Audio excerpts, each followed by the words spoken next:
এই ক্রিমটা আমি ইউটিউবে অনেক ইনফ্লুয়েন্সারদের দেখে এবং আমার একটা রিলেটিভ তাকে ইউজ করতে দেখে, মানে তাকে তার ডক্টর রেকমেন্ড করেছিল এবং তখন আমি দেখেছিলাম যে তার স্কিনটা অনেকটাই ভালো হয়ে গিয়েছিল মেডিকেটেড ক্রিমগুলো মেখে। তো তার মধ্যে এই ক্রিমটা একটা ছিল। তো সেই জন্য তারপর আমি এই ক্রিমটা কিনি। তো এটা হচ্ছে আমি স্পেশালি কিনি দিনের বেলা ইউজ করার জন্য, যেহেতু এটার মধ্যে সান প্রোটেকশন আছে। আর এর ইনগ্রিডিয়েন্টসগুলো মানে সবগুলোই কেমিক্যাল। যারা আয়ুর্বেদিক পছন্দ করো, যারা হার্বাল পছন্দ করো, তাদের জন্য এই ক্রিমটা না। এর টেক্সচারটা দেখো, খুবই সুন্দর টেক্সচার। আর এটা যেটা ক্লেম করে যে ভেলভেটি একটা স্কিন তোমরা পাবে এটা ইউজ করার পরে, একদম সেরকমই। মানে তোমরা ইউজ করার পরে একদম বেবি সফট একটা ভেলভেটি স্কিন পাবে। আর তোমাদের বারবার মনে হবে যে স্কিনটাকে টাচ করি। এটা খুবই নরম স্মুথ ফিনিশিং দেবে। আর আমার সেন্সিটিভ স্কিন, আমার এটা ওটা ব্যবহার করলে একটু জ্বালা ভাব হয়, একটু ব্রণও বেরিয়ে যায়। কিন্তু এটা ইউজ করার পরে আমার কিছুই সেরকম হয়নি, বরঞ্চ আমি আমার স্কিনটাকে আরও সুন্দর দেখতে পেরেছি। আর এর মধ্যে ফ্রেগরেন্স আছে। যারা ফ্রেগরেন্স ফ্রি প্রোডাক্ট পছন্দ করো তাদের জন্য এটা নয়।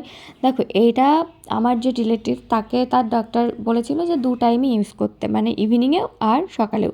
কিন্তু এর মধ্যে যেহেতু সানস্ক্রিনের যে ফর্মুলা সেটা আছে, যেহেতু সান প্রোটেকশন ফ্যাক্টর আছে, সেই জন্য আমি এটা শুধুমাত্র দিনের বেলা ইউজ করি, রাতে আমি ইউজ করি না। আর এটার মধ্যে তোমার এখনকার দিনের যে টিপিক্যাল সানস্ক্রিন কিছুদিন আগে যেগুলো ট্রেন্ডিংয়ে ছিল, যেগুলো জিঙ্ক অক্সাইড বেস, যেগুলো একটা তোমার হোয়াইট কাস্ট ছাড়ে মুখে, সেরকম কোনো সানস্ক্রিন নেই। নিউ জেনারেশন যে সানস্ক্রিনের ইনগ্রিডিয়েন্টসগুলো সেইগুলোই আছে। তো এটা তোমরা বুঝতেই পারবে না যে তোমরা কোনো প্রোডাক্ট ইউজ করেছো, সঙ্গে সঙ্গে তোমাদের মুখে অ্যাবজর্ব হয়ে যাবে।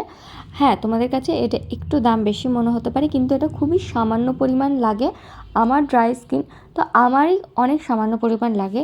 আর তোমাদের যাদের অয়েলি স্কিন তারাও তোমরা নিঃসন্দেহে ইউজ করতে পারবে। কিন্তু এটা শীতকালে, আমার যেহেতু ড্রাই স্কিন সেহেতু ইউজ করা যায় না। এটা আমি আগের বছর গরমকালে কিনেছিলাম, তো এটা এখনও অনেকটাই আছে। আবার বলতে পারো অনেকটাই শেষ হয়ে যাওয়ার পরে, মানে 1 বছর ধরে ইউজ করে তারপরে তোমাদের সাথে রিভিউ শেয়ার করছি। তো এই ক্রিমটা তোমাদেরকে সেই সানস্ক্রিনের মানে SPF 50 বা SPF 40 মতন এফেক্ট হয়তো দেবে না। তো আমি রেকমেন্ড করব এটা ইউজ করার পরে তোমরা যখন বাইরে বেরোচ্ছ তখন তোমরা একটা ভালো সানস্ক্রিন ইউজ করো। এটা যখন তোমরা ঘরে ইউজ করছো তখন তোমাদের এই প্রোডাক্টটাই এনাফ। ঘরে তোমাদের আলাদা করে আর মনে হয় না যে সানস্ক্রিন ইউজ করার দরকার পড়বে। তো তোমরা যখন বাইরে বেরোবে তখন তোমরা একটা ভালো সানস্ক্রিন ইউজ করে বেরোতে পারো। এটা যদি ইউজ করা থাকে তাহলে তোমরা ডবল প্রোটেকশন পাবে। আর এটা তোমরা নিঃসন্দেহে ডিসকাউন্টেও পেয়ে যাবে। তোমরা যদি কোনো অ্যাপ থেকে, যেরকম সস্তা সুন্দর বা টাটা 1mg থেকে কেনো, এটা তোমরা অনেকটাই ডিসকাউন্টে পেয়ে যাবে। আর একবার কিনলে তোমাদের অনেক দিনই যাবে। মানে তোমাদের একা যদি ইউজ করো তোমরা, তাহলে তো তোমাদের 6 থেকে 7 মাস চলে যাবে। তো আমি এটা সবাইকে রেকমেন্ড করবো।